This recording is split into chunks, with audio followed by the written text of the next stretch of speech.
नाही तर पालकमंत्री पदाची नेमणूक करणे ही सर्वस्वी सन्माननीय मुख्यमंत्री आणि दोन्ही उपमुख्यमंत्र्यांच्या आधिपत्याखाली येते।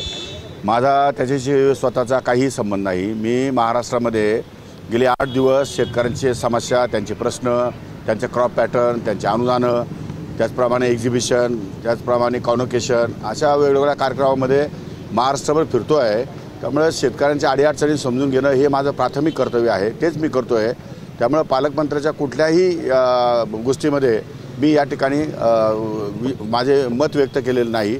हा संपूर्ण अधिकार माननीय मुख्यमंत्री आणि दोन्ही उपमुख्यमंत्र्यांना आहे। त्यामुळे ते जो निर्णय घेतील तो मला मान्य राहील, या अगोदरच मी सांगितलेलं आहे। जरी असलं तरी देखील नाशिकचं पालकमंत्रीपद जे आहे त्याला स्थगिती आहे। मागणी तर आमची आहेच। आमच्याकडे 7 आमदार आहेत, त्यामुळे आमची मागणी पूर्वी होती, आजही आहे आणि उद्याही राहणार आहे। त्यामुळे मेजॉरिटी नियमाप्रमाणे किंवा धोरणाप्रमाणे ज्यांचे आमदार जास्त आहे त्यांना पालकमंत्रीपद मिळावं अशी सर्वसाधारणपणे अपेक्षा आहे। परंतु अपेक्षा जरी असली तर निर्णय घेण्याचे अधिकार माननीय मुख्यमंत्र्यांना आहे। मुख्यमंत्री त्यावर योग्य तो निर्णय घेतील। पण आपण पालकमंत्री पदासाठी इच्छुक आहात तशी आपण मागणी केलेली आहे? नाही, माझा पक्ष निर्णय घेईल। मी मागणी कशी केली नाही, काही नाही।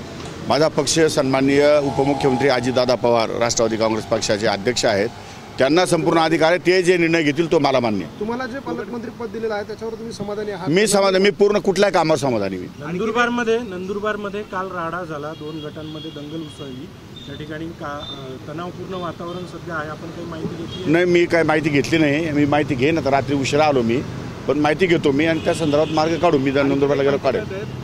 नाशिकचं पालकमंत्री पद हे राष्ट्रवादीला जाईल आणि रायगडचं शिवसेनेला जाईल अशा पद्धतीने नाही सांगणार मला काही माहिती नाही आणि मी त्या संदर्भात भाष्य करू इच्छितो। साहेब, पण यामुळे जे वरिष्ठ नेते आहेत मुख्यमंत्री उपमुख्यमंत्री यांच्यामध्ये ताळमेळ नाही अशी चर्चा आहे आणि एक निर्णय घेताना त्याला स्थगिती देऊन ही नामुष्की पण नाही, ते चुकीची चर्चा आहे। अंतर्गत त्यांचा अतिशय गुड अंडरस्टँडिंग आहे। त्यामुळे तशा प्रकारची चर्चा करणं हा व्यर्थ चर्चा करण्याचा प्रकार आहे। त्यामुळे त्या गोष्टीमध्ये तथ्य नाही असं माझं मत आहे। कुंभमेळा आहे, येता कुंभमेळा आहे, कुंभमेळ्यामध्ये स्थानिकच माणूस पालकमंत्री असायला हवा असं तुम्हाला वाटतं? एक गोष्ट बरोबर आहे की स्थानिक माणूस हा पालकमंत्री असावा। सर्वसाधारणपणे कारण त्या जिल्ह्याचा आवाका माहिती असतो, कार्यकर्ते माहिती असतात, प्रश्न माहिती असतात, त्यामुळे ते सोडवण्यासाठी त्याला वेळ देता येतो जिल्हा असल्यामुळे। इतर जिल्ह्यामध्ये जायचं म्हटल्यानंतर कधीतरी 4-6 महिन्यांनी जायचं, नुसतं नॉर्मल पाठी टाकायला जायचं, ते पण बरोबर नाही। पण तो शेवटी निर्णय मुख्यमंत्र्याचा आहे, त्यांनी तो विचार करून निर्णय घेतला असावा असं माझं मत आहे। मागच्या कुंभमेळ्याच्या गिरीश महाजनच पालकमंत्री होते, तेच कुंभमेळा मंत्री होते। ते आता कोण आहे आणि कोण होते आणि कोणी असावं हा पूर्ण अधिकार माननीय मुख्यमंत्र्याचा आहे। त्यामुळे त्याच्यावर भाष्य करणं योग्य नाही। शिवसेनेचे 2च आमदार आहेत, मात्र तरी देखील शिवसेना दावा करते। दावा कोणी करू शकतं, का करू नये त्यांनी दावा? त्यांनी दावा करणं काय वाईट आहे असं मला म्हणायचं नाही।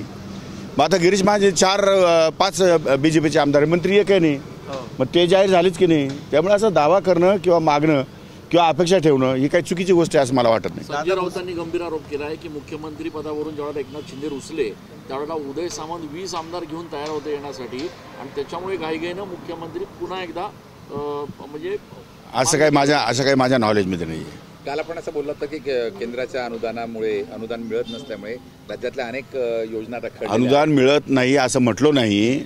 अनुदान प्रलंबित आहे। अनुदान मिळाल्यानंतर सगळ्यांची वाटप होईल। परंतु उद्या माझी दादांच्या बरोबर बैठक आहे। उद्या दादांकडनं काही पैसे उसने मिळाले तर ते केंद्राकडून येणारं अनुदान रिक्यूप करून महाराष्ट्रातल्या शेतकऱ्यांना अनुदानाच्या रकमा या ठिकाणी वर्ग करण्यासंदर्भात उद्या माझा दादांच्या बरोबर बैठक आहे, उद्या निर्णय होईल। मात्र केंद्राकडनं हे अनुदान लेट होण्यासाठी काय कारण सांगितलं? ते मी अजून माझ्या केंद्राशी सविस्तर बोलणं झालेलं नाही। जेव्हा मी केंद्राशी बोलेल त्यांच्या काय अडचणी ते समजून घेईल आणि त्यानंतर मी भाष्य करेन। नाही, काय परिणाम होतो असं मला वाटत नाही। पहाटेचा जो शपथविधी झाला त्यावेळेला धनंजय मुंडेंनी दादांकडे मागणी केली होती की भाजपसोबत जाऊ नका म्हणून, चुकीचं होतंय अशा स्वरूपाची? तर त्यांचं मत आहे मुंडे साहेबांचं, त्यांना प्रश्न विचारावा। मी दादांच्या बरोबर होतो, कालही होतो, आजही आहे आणि उद्या राहणार आहे, विषय संपला। साहेब, अशोक चव्हाणांनी विधान केलेलं आहे, कार्यकर्त्यांची इच्छा असेल तर आगामी स्थानिक स्वराज्य निवडणुका स्वबळावर लढू असं केलं। तो विषय पक्षांतर्गत आहे, पक्षांनी निर्णय घ्यायचा आहे। त्यामुळं स्वबळावर लढायचं की नाही लढायचं हे ते पक्षाचे नेते ठरवतील, तो आपला विषयच नाही आहे। त्यामुळे त्याच्या संदर्भात मी चर्चा करणं बरोबर नाही।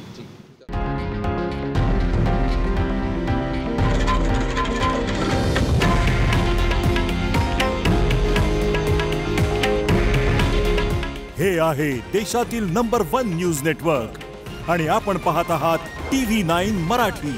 काळजी तुमची, हित महाराष्ट्राचं.